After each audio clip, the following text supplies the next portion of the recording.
Welcome back to another video. Today we're going to talk about what it means to burn fat. This is going to be a three-part video series to help address one of these common questions that is seemingly conflicting on the internet. You know, so many people are trying different things to help their body burn fat for fuel better, to become better fat burners and become better keto adapted. And I just want you to be able to think through this. There's a lot of crap on the internet. You know, people say if you do intermittent fasting, it affects your thyroid.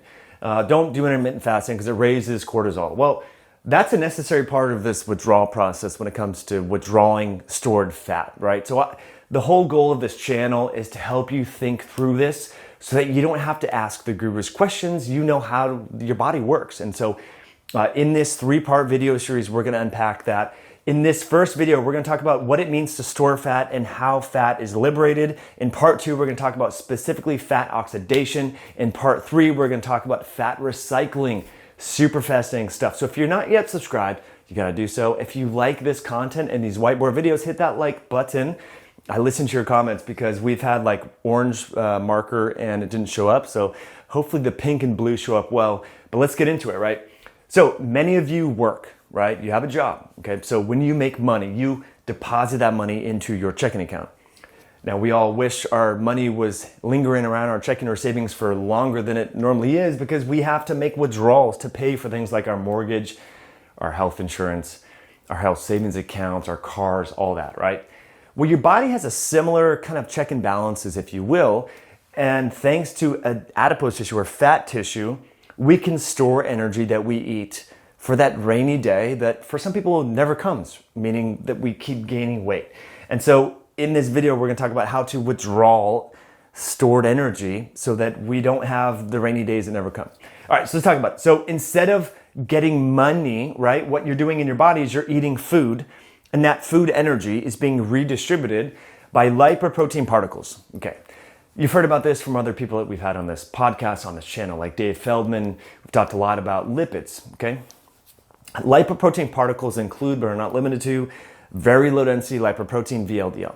Very good to get this checked on your labs if you do fasting lipids and also non-fasting lipids to see what your VLDL is. Also, remnant lipoprotein. This is very important. Not too many doctors even look at this.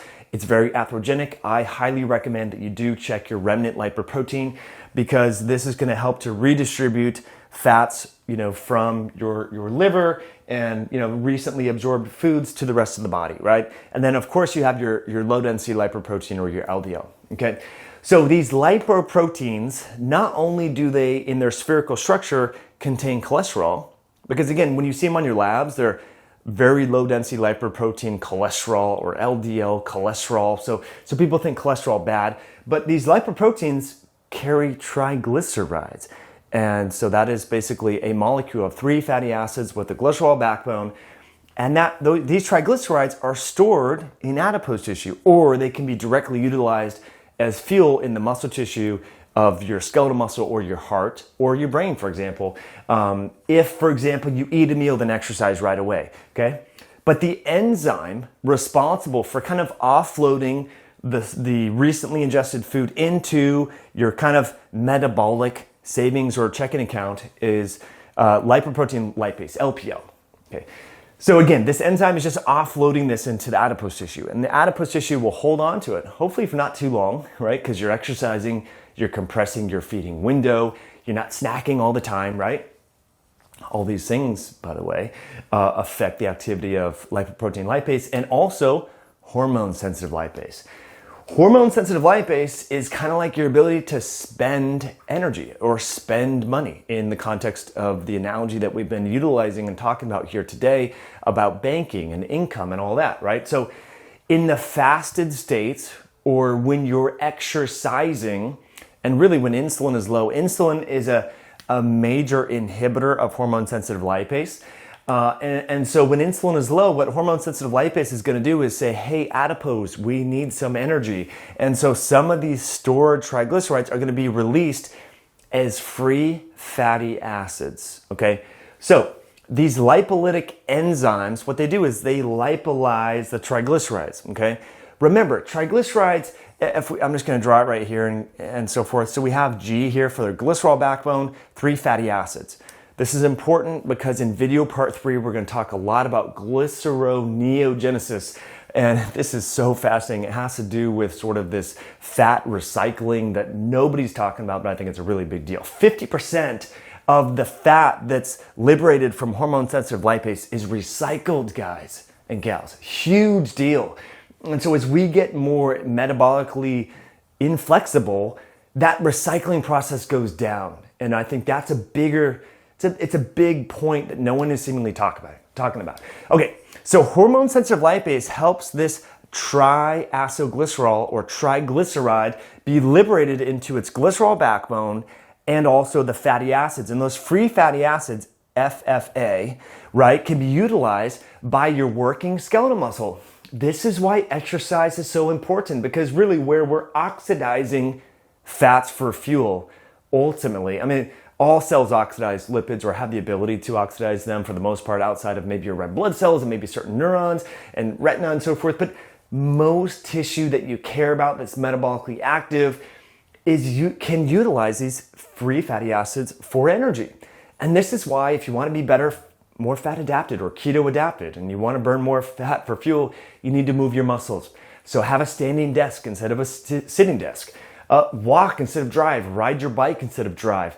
Exercise, lift weights, right? Because this is a muscle belly, right?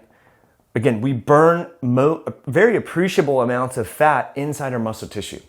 Okay, so very important stuff. Okay, so remember, lipoprotein lipase is making the deposits of the energy that you recently ate, right, into the adipose. And to get, and again, there's other regulators. There's adipose, triglyceride lipase. There's a few different lipolytic enzymes. These are kind of the big ones, just to keep it very simple for everyone. Hormone-sensitive lipase, which, by the way, is inhibited by insulin. We're going to talk about the activators here in a moment. If we want to take energy and take a metabolic withdrawal, this sucker is going to help us do that, this enzyme, okay? So, and again, there's this whole recycling thing, and that's for video part 3. So definitely subscribe to the channel so you get updated when we launch this towards the end of September. Every Sunday, we're going to do another iteration of these videos. And just a small plug, by the way, we have a ton of courses on our website, courses.highintensityhealth.com, where we do videos like this about eating 1 meal a day, nutritional ketosis, and autophagy. So links are below, friends. Use the promo code HIH if you want to save on that. So that's the big picture overview. Let's talk about the major inhibitors of lipolysis. And these are the inhibitors of mostly making this withdrawal. And hopefully the camera doesn't cut this off. But we're going to talk about the major inhibitors, which I've already alluded to. And I'll explain the clinical importance of this so that you can understand how to manipulate your feeding, fasting patterns, your exercise, and all that. So insulin. Insulin is an inhibitor of hormone-sensitive lipase, okay? So what does this mean? This means that insulin is holding on to that deposit. Now, a lot of us need insulin in real life in our checking account so we don't spend money, right? But unfortunately, a lot of us, our bodies don't need as much, we don't want to guard our energy. We want to liberate it and utilize it in our muscle tissue. But as you know, that's why you're watching this video, 70% of people in North America are overweight or obese. So they have an issue of making this switch here and also utilizing it, as oxidizing energy, right? Insulin hypoxia. Okay, so this is a long conversation. We have other videos on this. So adipose tissue hypoxia. So as individuals gain weight, particularly the visceral adipose tissue, it becomes devoid of oxygen. And this is characterized as a state of hypoxia. Hypoxia just refers to the dearth or lack of oxygen. And that creates a situation where the different lipolytic enzymes are unable to function as properly. And so it's a vicious cycle. As you can see, the more weight you gain, the more enlarged and hypertrophic the adipocytes become, and also the more hypoxic they become. And that triggers inflammatory cytokines, even prostaglandins and other cytokines, that further suppress lipolysis via hormone-sensitive lipase and other lipolytic enzymes. So it's just snowball rolling downhill, and you wonder why people they become 200 pounds overweight, 100 pounds overweight, fit, whatever it is, and it becomes just like this snowball rolling downhill and gets more and more momentum. And so we need to stop that in its tracks. And I think that's where compressing the feeding window, getting the muscles, stimulation from exercise, good sleep, good whole real food, sauna therapy, detox, all that is important. Let's talk about ketones.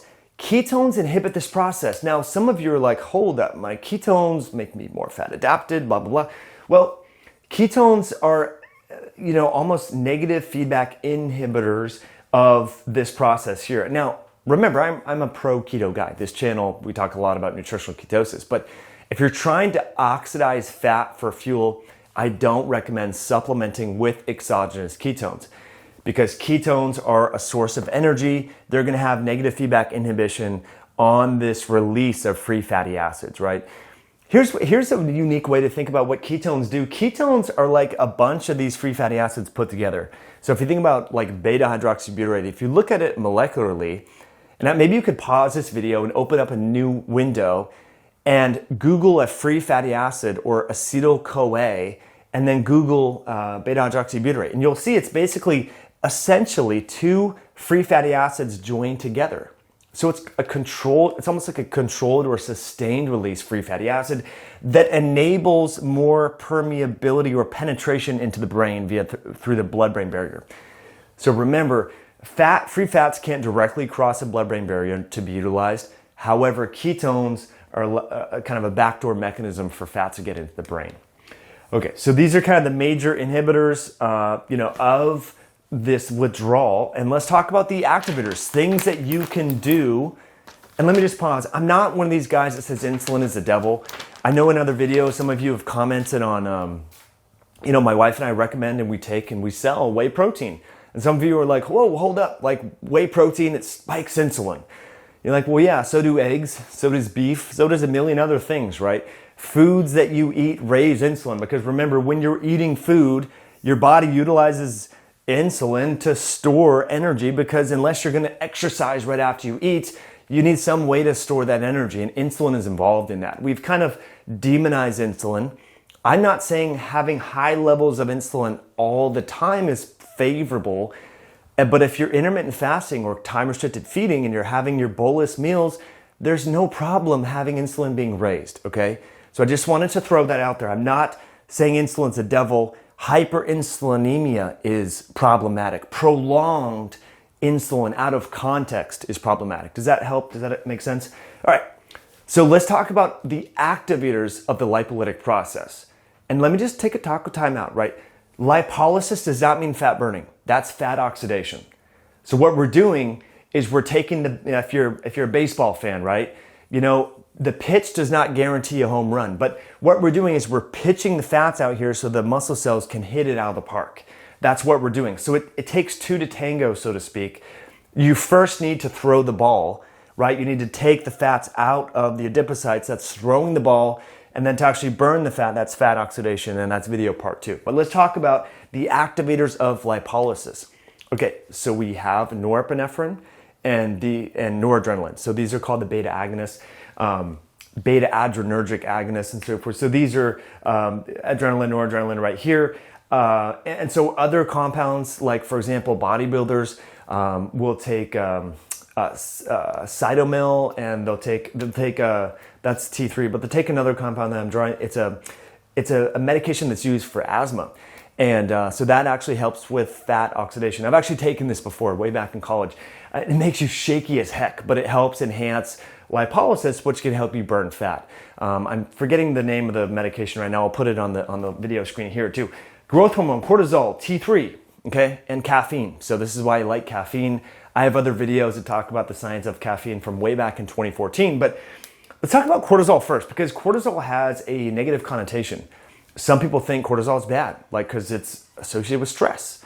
And if fasting, people say or think, if fasting raises cortisol, cortisol is bad, so therefore fasting is bad. But you need to think about why the fasting-induced cortisol is happening and why it's actually favorable.